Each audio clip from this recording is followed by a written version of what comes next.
Assalamualaikum warahmatullahi wabarakatuh. Perkenalkan, nama saya Grace. Di sini kita akan membahas tentang peradaban Indonesia di tengah modernisasi. Pengertian peradaban. Peradaban secara etimologi berasal dari kata hethara yang artinya ada atau daerah perkotaan. Secara terminologi, hethara yaitu segala sesuatu yang berkaitan dengan kehidupan tetap manusia, meliputi sistem politik, sosial, pemikiran, dan kesenian. Menurut Kamus Besar Bahasa Indonesia, peradaban berarti kemajuan lahir dan batin yang meliputi kecerdasan dan kebudayaan dengan objek sebuah bangsa. Dan dapat disimpulkan bahwa peradaban adalah hasil kecerdasan yang berupa perilaku manusia. Kita masuk dalam karakteristik peradaban, antara lain, yang pertama, terdapatnya pembaruan dalam masyarakat akibat berbagai dilematika kehidupan, misalnya pembaruan dalam hukum, sosial, dan politik. Ketiga, terdapatnya perbedaan antara satu fase kehidupan sebelumnya dengan kehidupan yang terjadi saat ini. Dan yang ketiga, terdapatnya keanekaragaman pekerjaan masyarakat yang bukan hanya tersentral dalam pertanian, akan tetapi dalam segi media sosial, internet, sampai pada segi hukum yang berkembang. Kita masuk pada wujud peradaban. Yang pertama itu nilai. Nilai adalah pertimbangan sesuai memiliki nilai kemanfaatannya. Nah, yang kedua itu moral. Moral adalah nilai yang berhubungan dengan kesusilaan dalam masyarakat. Dan yang ketiga itu norma. Norma adalah aturan, ukuran, atau pedoman untuk menentukan benar, salah, baik, dan buruknya sesuatu. Yang keempat itu etika. Etika adalah nilai norma moral atau sopan santun dalam mengatur tingkah laku manusia. Dan yang kelima itu estetik. Adalah keindahan yang mencakup kesatuan, keselarasan, dan kebaikan dalam segala sesuatu. Perkenalkan, nama saya Mira, NIM H02220004. Baik, langsung saja ke materi selanjutnya, yaitu modernisasi. Jadi modernisasi ini adalah suatu proses perubahan dari keadaan tradisional menuju masyarakat yang lebih maju atau modern. Jadi istilah modern ini berarti kemajuan yang rasional dalam segala bidang dan meningkatkan taraf penghidupan masyarakat secara menyeluruh dan merata. Di samping saya itu sudah dipaparkan pengertian modernisasi menurut para ahli. Jadi langsung saja yang kedua itu syarat-syarat modernisasi. Yang pertama itu cara berpikir ilmiah. Jadi cara berpikir ilmiah ini adalah metode berpikir yang didasarkan pada logika deduktif dan induktif. Yang kedua itu sistem administrasi negara itu harus baik dan benar-benar mewujudkan birokrasi. Yang ketiga itu sistem pengumpulan data yang baik dan teratur serta berpusat pada lembaga atau bidang.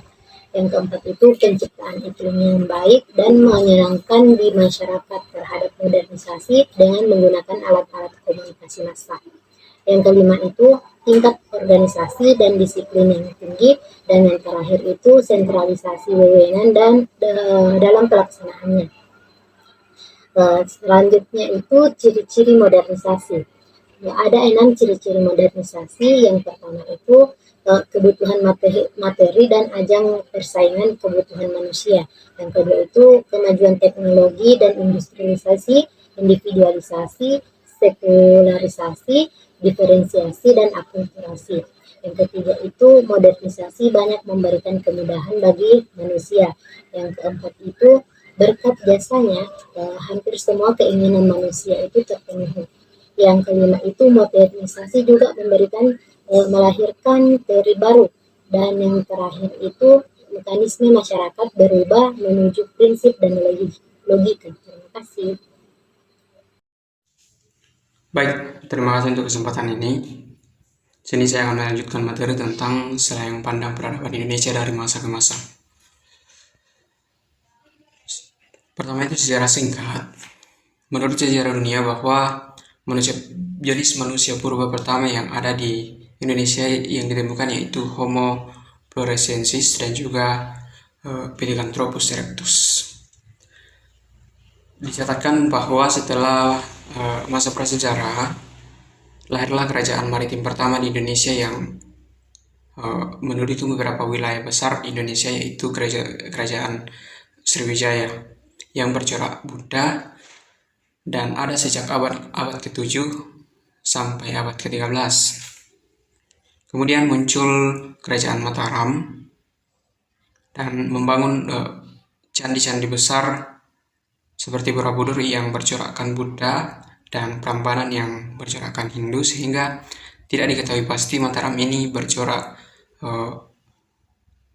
apakah kerajaan ini Hindu atau Buddha. Berikutnya pada tahun 1294 itu muncul kerajaan Majapahit yang merupakan kerajaan Islam pertama di Indonesia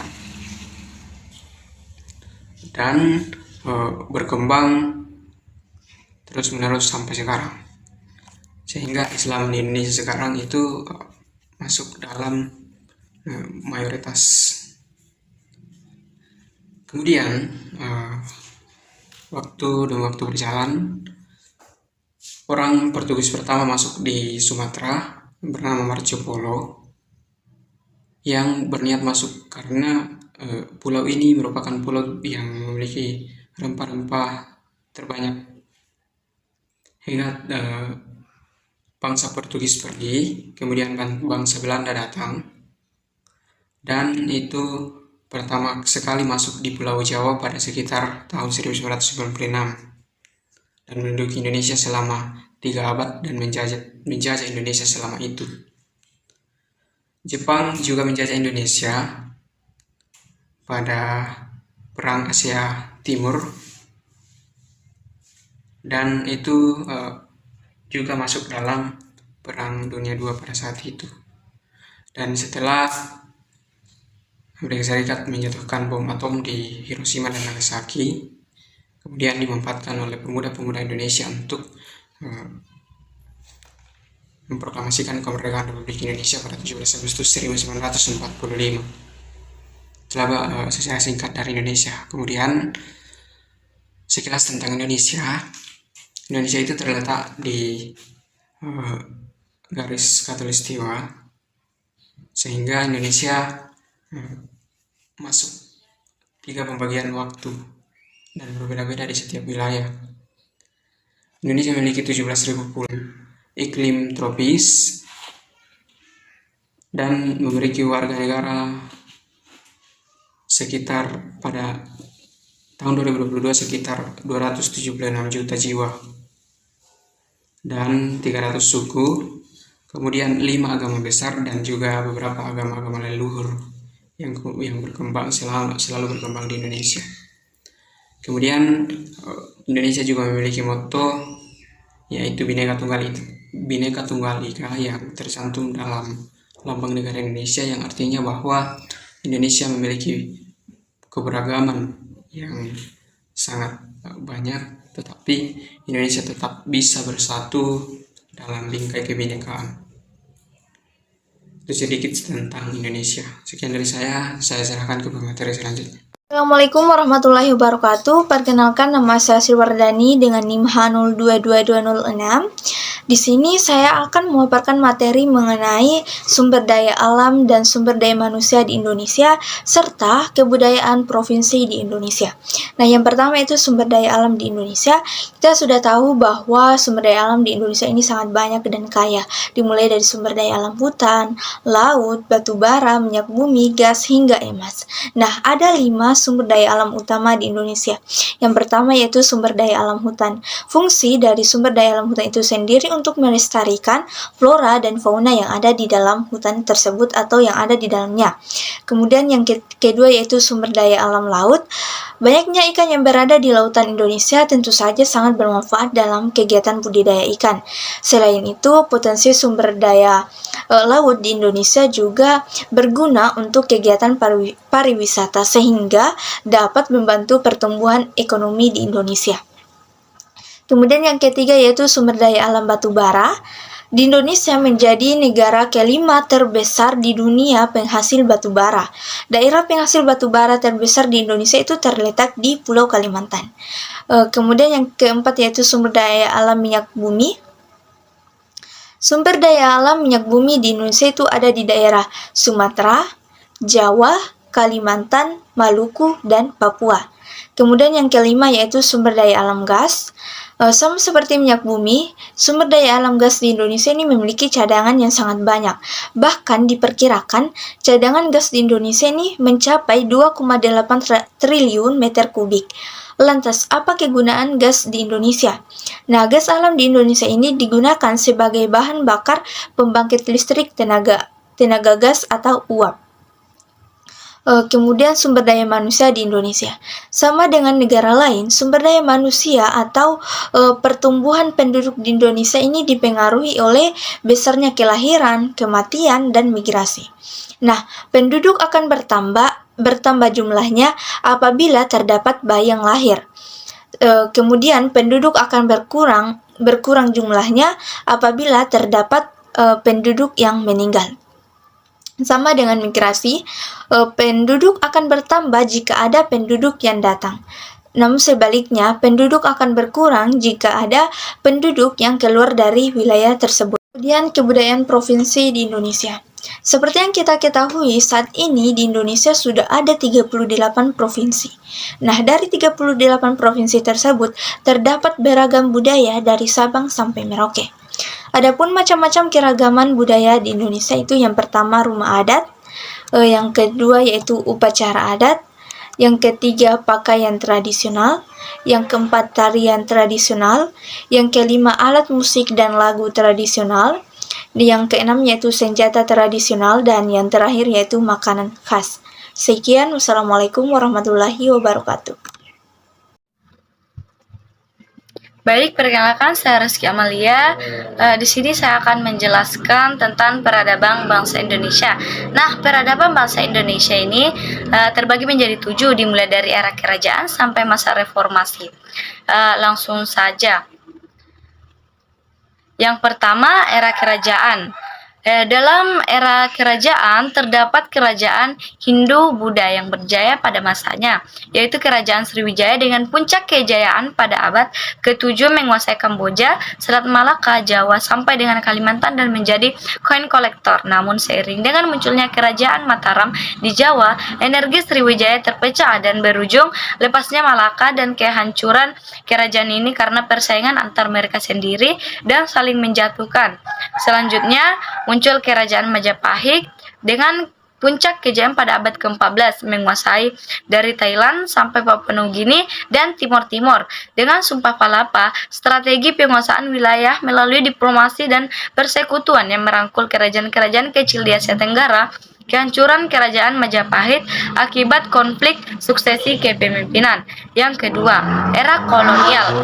Kemudian era kolonial Belanda pada tanggal 5 Juni 1595, Belanda mendaratkan kapalnya di Sumatera dan tanggal 22 Juni 1595 mendarat di Banten yang dipimpin Cornelis de Houtman, serta tahun 1858 mendarat di Maluku dengan tujuan awal ingin berdagang, namun akhirnya menjajah Indonesia dan terjadi perlawanan. Namun karena sifatnya kedaerahan, sehingga perlawanan terhadap Belanda tidak berhasil, sehingga Indonesia dijajah selama 350 tahun. Yang ketiga, era kebangkitan nasional. Era kebangkitan nasional pada 1905, gerakan nasionalis yang pertama, Serikat Dagang Islam, dibentuk dan kemudian diikuti pada tahun 1908 oleh gerakan nasionalis berikutnya. Budi Utomo, Belanda merespon hal tersebut. Setelah Perang Dunia Pertama dengan langkah-langkah penindasan para pemimpin nasionalis berasal dari kelompok kecil yang terdiri dari profesional muda dan pelajar yang beberapa di antaranya telah dididik di Belanda. Banyak dari mereka yang dipenjara karena kegiatan politis, termasuk Presiden Indonesia yang pertama yaitu Soekarno. Yang keempat, era Perang Dunia Kedua. Kemudian Perang Dunia II pada Mei 1940, awal Perang Dunia II, Belanda diduduki oleh Nazi Jerman. Hindia Belanda mengumumkan keadaan siaga dan di Juli mengalihkan ekspor untuk Jepang ke Amerika Serikat dan Britania. Negosiasi dengan Jepang yang bertujuan untuk mengamankan persediaan bahan bakar pesawat gagal di Juni 1941. Dan Jepang memulai penaklukan Asia Tenggara di bulan Desember tahun itu. Di bulan yang sama, faksi dari Sumatera menerima bantuan Jepang untuk mengadakan revolusi terhadap pemerintahan Belanda. Pasukan Belanda yang terakhir dikalahkan Jepang pada Maret 1942.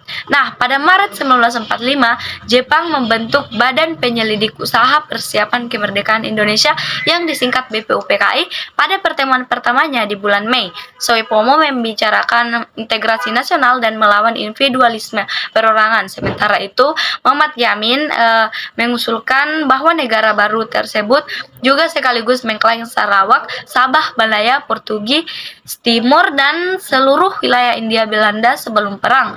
Tanggal 14 Agustus 1945, Jepang menyerah pada Sekutu, dan tanggal 17 Agustus 1945, Indonesia memproklamirkan kemerdekaannya. Yang kelima, era Orde Lama.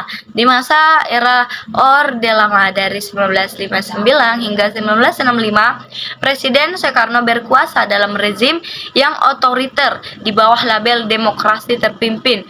Dia juga menggeser kebijakan luar negeri Indonesia menuju non-blok. Kebijakan yang didukung para pemimpin penting negara-negara bekas jajahan yang menolak aliansi resmi dengan blok Barat maupun blok Uni Soviet. Para pemimpin tersebut berkumpul di Bandung, Jawa Barat pada tahun 1955 dalam KTT Asia Afrika untuk mendirikan fondasi yang kelak menjadi gerakan Road Bloc.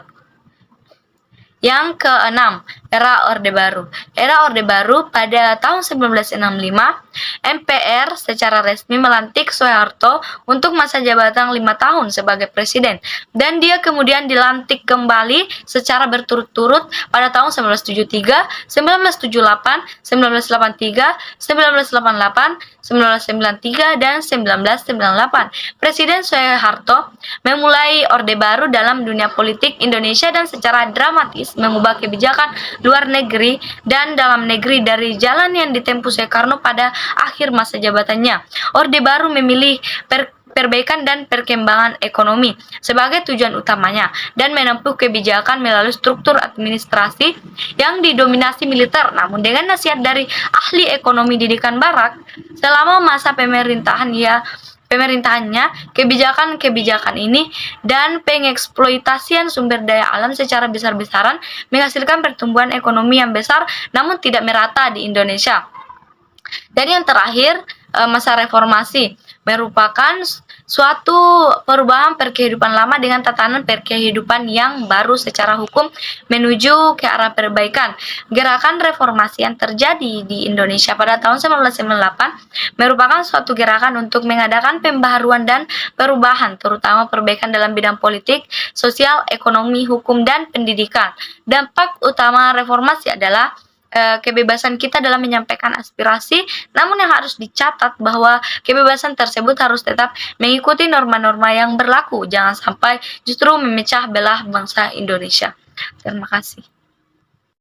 Baik, terima kasih atas kesempatan yang diberikan kepada saya. Perkenalkan, nama saya Ibrahim sebagai pemateri yang ke-6, dan di sini saya akan menjelaskan tentang peradaban Indonesia di dunia modernisasi. Telah dijelaskan tadi bahwa modernisasi merupakan perubahan sosial yang berusaha mengubah masyarakat tradisional menjadi masyarakat yang modern. Lalu kita belajar di sini bahwa arus modernisasi adalah sesuatu yang pasti terjadi dan sulit untuk dikendalikan. Karena begitu cepatnya informasi yang masuk ke seluruh belahan dunia, hal ini membawa pengaruh bagi seluruh bangsa, termasuk Indonesia sendiri. Kemudian dengan adanya perkembangan teknologi informasi dan komunikasi yang pesat, maka dunia kian menjadi sempit. Hal ini Indonesia diperhadapkan pada dua hal yang tidak mudah. Yang pertama, melestarikan kebudayaan bangsa atau yang kedua, kebudayaan nasional yang modern. Kemudian, dengan destinasi atau tujuan akhir dari kedua hal tersebut adalah terciptanya suatu masyarakat yang tipikal Indonesia, yang tidak hanya mampu membangun dirinya sederajat dengan bangsa lain, tetapi juga tangguh dalam menghadapi tantangan kemerosotan lingkungan hidup dan moral, serta tren global yang tidak jarang bertentangan dengan nilai-nilai luhur bangsa. Jika kita mampu membangun bangsa di tengah-tengah arus modernisasi yang semakin kuat, maka bangsa Indonesia akan sanggup dan berhasil menjadikan Indonesia sebagai sebuah negara maju yang bermartabat tinggi dan berharga diri kuat. Yang bisa menjawab hal tersebut adalah peranan lembaga pendidikan yang diharapkan dapat menggali ilmu pengetahuan dan teknologi serta informasi tanpa menghilangkan jati diri bangsa Indonesia. Demikian materi yang saya dapat paparkan. Saya serahkan kepada pemateri yang ketujuh. Terima kasih. Assalamualaikum warahmatullahi wabarakatuh. Perkenalkan, nama saya Gita Octavia. Di sini saya akan membawakan materi tentang Indonesia di mata dunia. Yang pertama, Indonesia sebagai negara kepulauan besar di dunia. Seperti yang kita ketahui bahwa Indonesia adalah negara yang terdiri dari banyak pulau.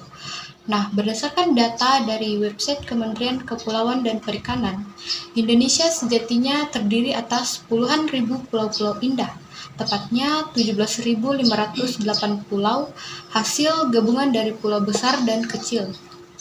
Melihat data tersebut, tidak mengherankan jika Indonesia diakui dunia sebagai negara besar dengan banyak pulau yang memiliki potensi besar, khususnya bidang maritim. Untuk itu, sebagai warga negara Indonesia, kita harus menjaga keadaan pulau-pulau ini agar tetap alami, asri, indah, terawat, dan nyaman. Yang kedua yaitu Indonesia sebagai surga liburan terbaik di Asia. Dengan begitu banyaknya pulau yang ada, Indonesia dinyatakan sebagai surga liburan terbaik di Asia. Keindahan alam, keberagaman khazanah budaya tradisional, serta keramahan penduduk lokal merupakan pilar-pilar pariwisata Indonesia yang terkenal seantero dunia.